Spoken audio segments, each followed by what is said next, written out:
Some people just want to come in and be able to go to the grocery store and walk around their house, and some want to come in and do the Ironman triathlon.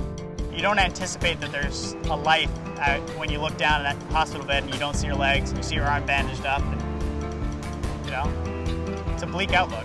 For me, that not walking is not an option. I wake up in the morning, I put my left shoe on, I put my right leg on, and I go about my day.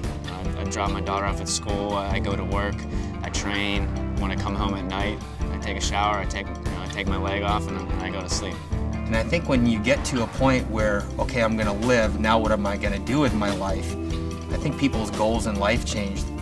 I set a goal before I met him at running an Ironman, and I didn't know that my prosthetist was gonna be a triathlete who was competing in Kona. With somebody like Eric, when he says, hey, I'm gonna do the Ironman, the first thing I'd say out loud is, do you understand what this means for you and for I? For me, it's a fun journey because watching somebody that I've known from the beginning that came to me in a wheelchair, now looking to accomplish the hardest endurance sport in the world, it's pretty exciting. From the day that I was injured, it took about 22 months to get from injury to crossing the Ironman finish line.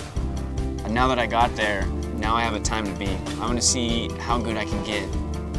Levi was very unique because he came in here with his limbs, and now he's out walking out the door with limbs that I made him. I had been through 11 surgeries on my left heel, so I brought it up to the surgeons, what about not having a foot?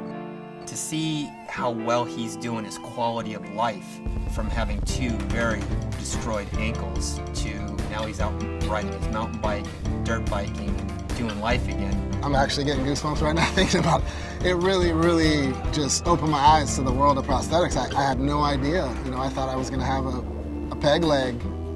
As a Marine infantryman, we define ourselves on our physicality, and we're combat veterans. There's nothing we can't do. I surf in Hawaii, I've surfed in California, I've skied in Canada and Colorado, and I'm up there, I'm active, and once I'm out doing these sports, I'm riding my bike or running, I'm just as able as anybody else. Am I disabled? Sure, I've got a little blue placard that says I'm disabled. But really, I do anything everybody else does. But I guess what my hope would be is that they are happy with where they're at. I always try to put myself in their shoes and say, is this the best I can do? And the answer is, no, it's probably not. You gotta keep trying. If I wake up and things aren't going well with my prosthesis, it puts me in a bad mood. It's very frustrating. And when you have a problem with your prosthesis, there's really nobody else that can fix it. For me, Peter's not just my prosthetist. Peter's my friend. He's family. A few of my friends have kind of pointed this out too, that I'm doing things that I probably wouldn't have done had this not happened because it seemed like it was taken away. So now I'm looking at all these different opportunities that I probably wouldn't have. When he gets going, his mind gets running, and he gets in the zone and starts playing with things, turning screws, turning nuts.